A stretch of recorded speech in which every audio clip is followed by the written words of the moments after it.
I'm Milena, and until my 30th birthday, the most exciting part of my life was when the accounting firm I worked for decided to switch from PC to Mac. Yeah, not exactly headline stuff.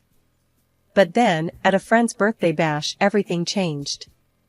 That night, I stood at the corner of a cramped living room, clutching a soda and feeling awkward in my too tight dress. The music was loud, way too loud for conversation, but apparently just right for him, Mark. He was a head taller than most, which was probably why he spotted me. He sauntered over with a confidence that made my heart skip. "Hey, you're Milena, right?" His voice was clear, even over the thumping bass.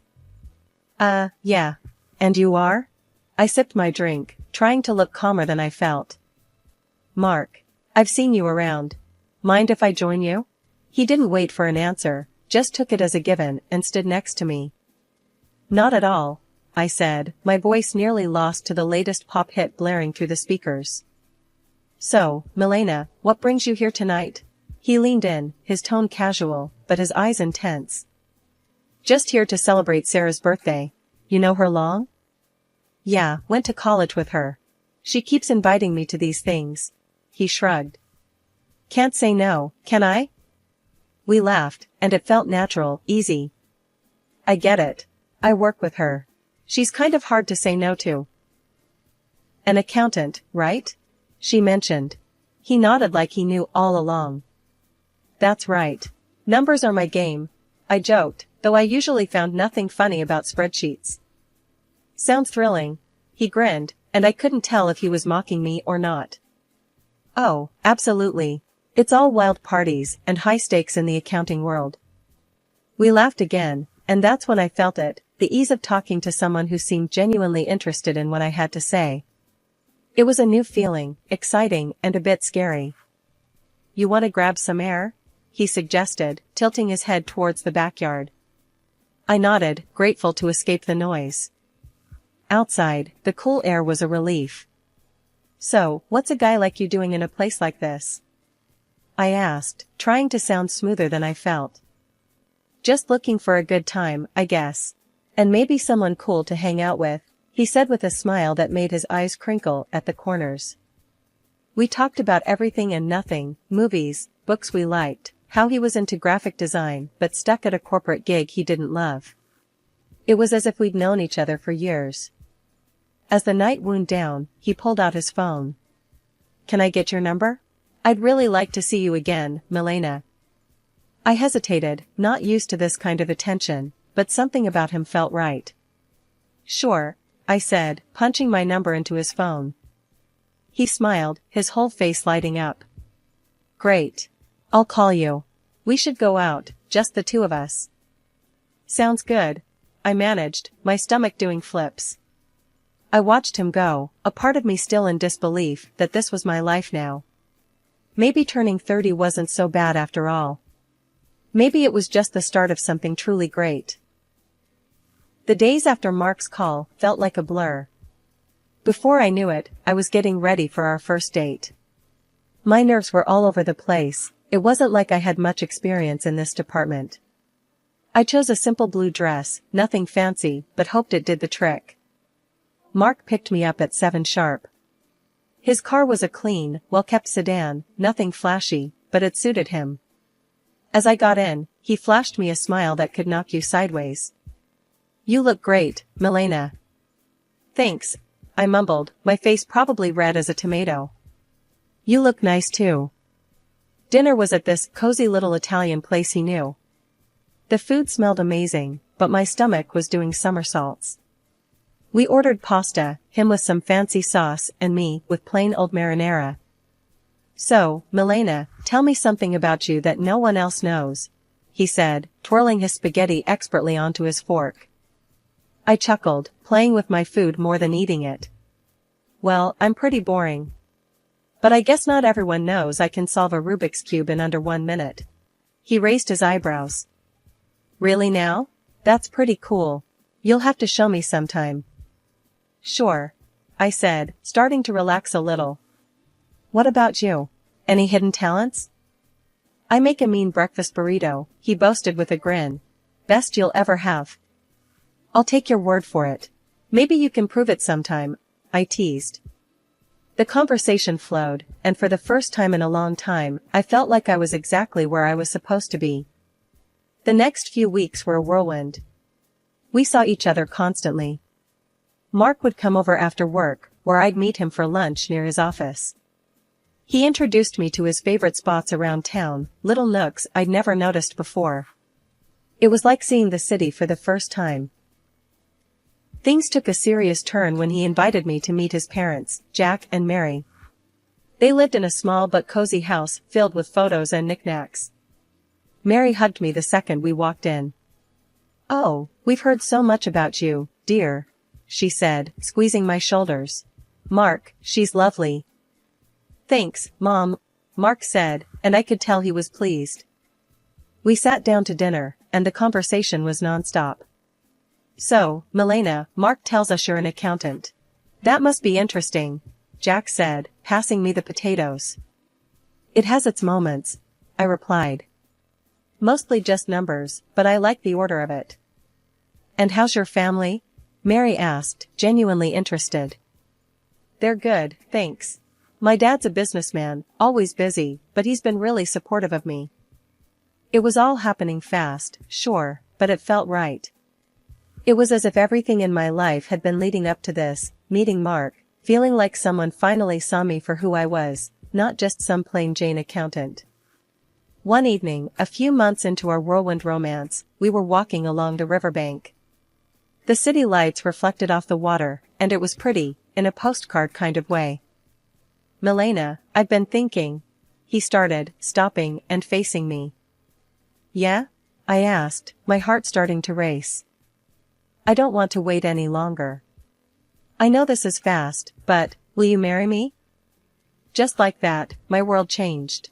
No hesitation, no doubt, just a simple, "Yes, Mark. I'll marry you." The whirlwind didn't stop there. Soon after, I introduced Mark to my father. He took to Mark immediately, appreciating his straightforward manner and obvious affection for me. "He's a good man, Milena," Dad said, giving his approval, which meant the world to me. So, we got married. It was a modest wedding, nothing too extravagant, but it was perfect for us. I even found myself loving the way I looked in my wedding dress, something I'd never imagined. Smiling wide, I posted photos on my social media, sharing my joy with friends and family. After the wedding, life didn't slow down, it picked up pace. Mark and I barely had time to savor our newlywed bliss, before he suggested something big. "Hey, Milena, I've been thinking," he said one evening as we unpacked another box of wedding gifts in our cramped apartment. "How about we move in with my folks?" I paused, a coffee mug in hand. "Live with your parents?" He nodded, looking serious. "Yeah, they're not getting any younger, and I'd feel better if we were around to help out. Plus, it would save us some money on rent." It made sense, I guess, but moving in with the in-laws? That was sitcom territory. "Are you sure they'd want us there all the time?" "Absolutely," he assured me. "Mom's been hinting about it ever since we got engaged. Come on, it'll be good." So, 2 weeks later, there we were, pulling up to his parents' house with our lives packed into a bunch of boxes. Mark's mom, Mary, was waving from the porch before we even got out of the car. "Oh, Milena, we're so thrilled to have you both here," she exclaimed, pulling me into a hug that was a bit too tight. Jack, Mark's dad, clapped him on the back. "Welcome home, son. And you too, Milena." The house was cozy, stuffed with furniture that looked like it belonged in a museum of the 1970s. I tried to keep a smile on my face, but I was already missing our little apartment. Mark sensed my hesitation. "It's gonna be great, you'll see," he whispered as we carried boxes inside. The first few days were an adjustment. Mary was constantly hovering, always popping into our room to ask if we needed anything. "Just making sure you're comfortable," she'd chirp, while I tried not to cringe at the invasion of privacy. One evening, we all sat down for dinner, Mark, me, Jack, and Mary. The conversation was painfully mundane until Mark dropped another bomb. "So, the house needs some major repairs," he announced casually between bites of meatloaf. I choked on my mashed potatoes. Repairs? Yeah, the roof's a mess, and the plumbing's from the dark ages, he said. Jack nodded solemnly. We were thinking, Mark continued, avoiding my gaze, that maybe we could all chip in for the costs? I glanced at Mary, who was suddenly very interested in her plate. All of us? Well, I just got this pay cut at work, Mark muttered. So I'm a bit strapped at the moment. There it was. I felt a knot form in my stomach. I'll see what I can do, I managed to say, even though I wanted to say much more. Mary perked up, tears welling in her eyes. Oh, Milena, that would be so helpful. You're such an angel. The next few weeks were a blur of contractors and repairs. I wrote checks and smiled through gritted teeth as Mary gushed about how wonderful the house was looking. Jack slapped me on the back. You're really part of the family now, Milena.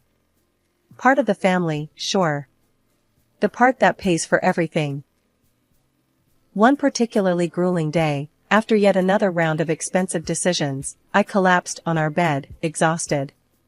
Mark came in and sat beside me.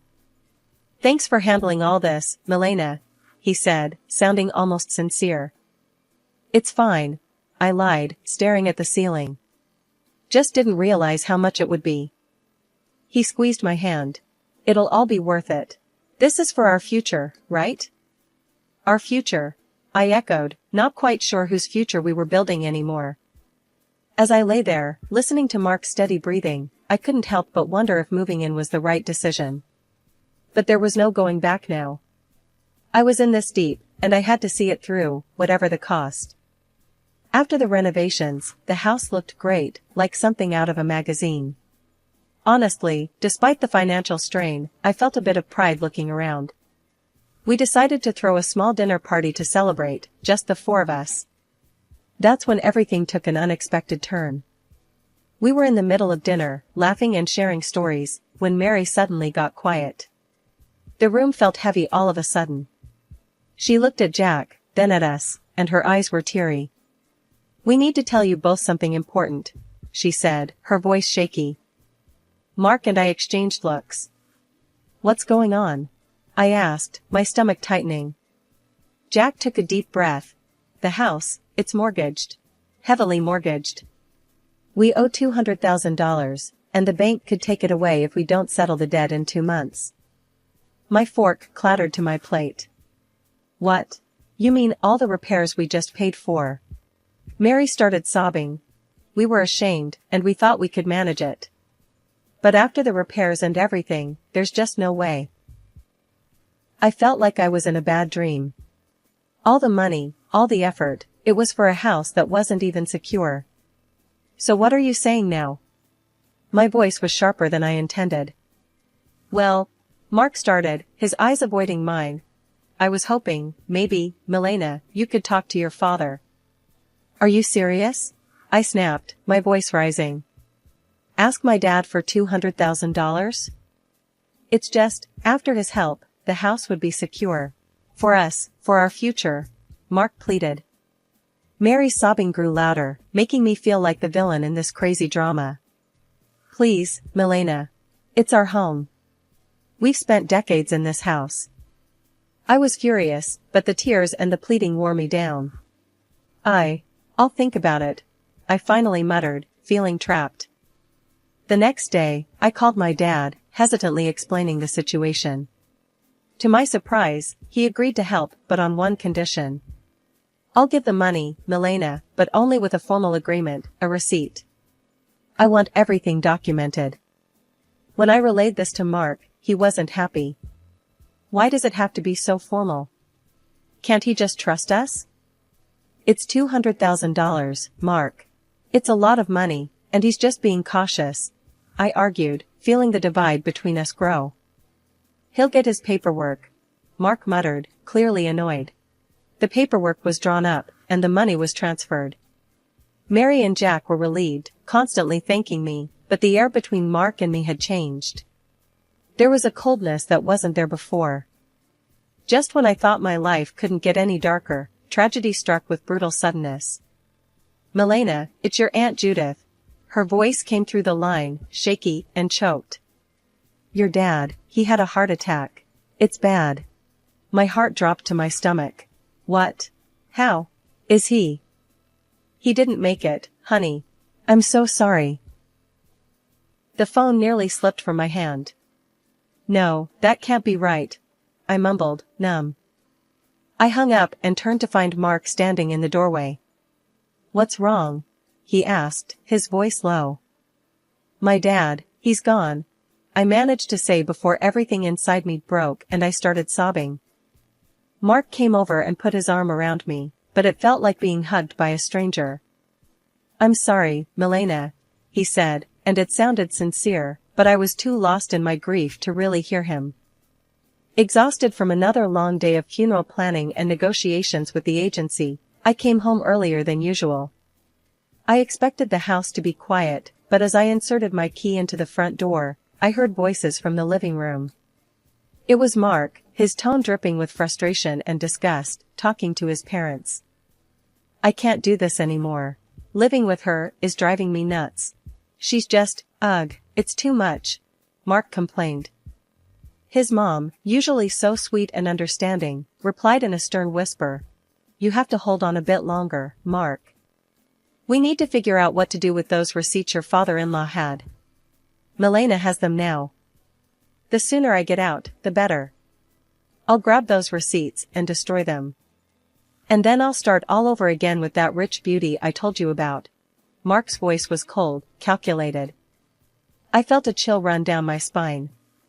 Here I was, mourning my father, while the people I lived with were plotting behind my back. They weren't the loving family I thought I married into. Instead, they saw me as nothing more than a means to an end, a way to secure their financial troubles. Rage mixed with shock, but I knew I had to keep my cool. So, I slammed the door loudly, as if I had just come in, disrupting their scheming. Oh, Milena. You're back early. How did everything go with the funeral plans? Mary's voice shifted instantly to one of concern, her eyes wide with feigned innocence. I forced a smile, my stomach turning. It's all coming together. Thanks for asking. As I spoke, I could see the quick glances they shot each other, their faces a mask of fake concern. It made my skin crawl knowing their true colors, but I realized that showing my cards now wouldn't help. I needed to be smart. I needed to protect what was mine, and possibly even get some justice for their deceit. The funeral was somber, the air heavy with grief and murmured condolences. But as the ceremony wrapped up and we returned to Mark's parents' house, the true colors of the family I married into began to show. As we gathered in the living room, sipping on lukewarm coffee, Mark's demeanor shifted. His usually charming facade crumbled away, revealing something more sinister. With a cold laugh, he looked straight at me and dropped the bomb. Milena, pack your things. You need to get out. I've got someone else now, someone better. His words should have been like a slap. I pretended to be stunned, but before I could respond, Mary chimed in with a snide giggle. We've really had enough of you, dear. We only put up with you for your money. What about the house? I asked, feigning innocence. The house that I paid to fix, the $200,000 I poured into it? Mary laughed harder, as if I'd told the best joke of the year. Oh, sweetie, this house is ours. You? You're nothing here. Mark's smirk widened. And those receipts you're so proud of? Found them in your dad's house and burned them. They're gone. For a moment, I let them believe they had won. But then, I couldn't help it, I burst into laughter. My reaction confused them, their smiles faltering. Why are you laughing? What's so funny? Mark demanded. I wiped a tear from my eye, still chuckling. You three are just pathetic. You think you're so clever. The receipts you destroyed? They were copies. The real ones are safe with my lawyer. The color drained from both their faces. Mark's arrogance turned to panic. You can't prove anything, he stammered. I can, and I will, I shot back, my voice steady and firm. Now, I want my money back, all of it, or my next call is to the police. Mark and Jack looked at each other, their earlier confidence replaced by fear. Jack, usually so bold and brash, began to plead. "Milena, please, let's talk about this. We can sort something out." With the truth now out in the open and the leverage squarely in my hands, the negotiations with Mark and his parents dragged on longer than I expected. It was clear they were trying every angle to sway the terms in their favor, but I wasn't about to budge. "Look, it's simple," I stated firmly during one of our numerous discussions at their, now legally mine, kitchen table. "The house gets transferred to my name in exchange for the IOUs.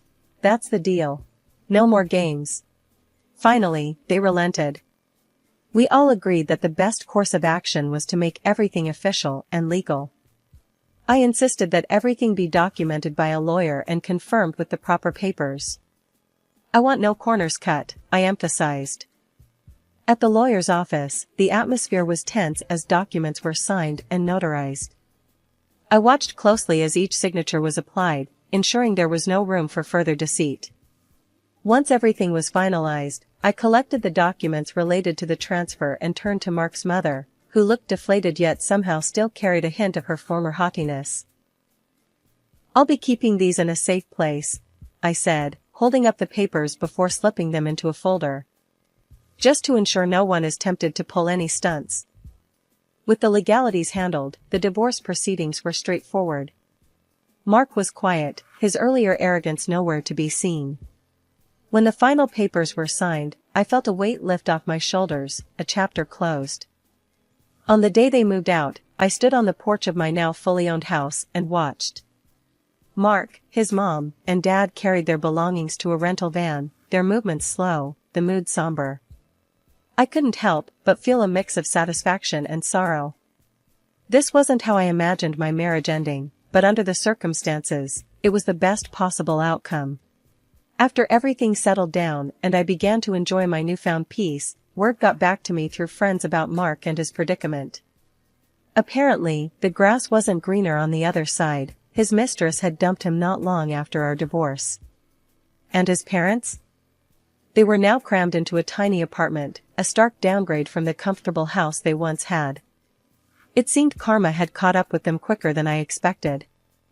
Despite their situation, they started reaching out to me, bombarding me with calls and messages, probably hoping to weasel their way back into my life, or at least my house.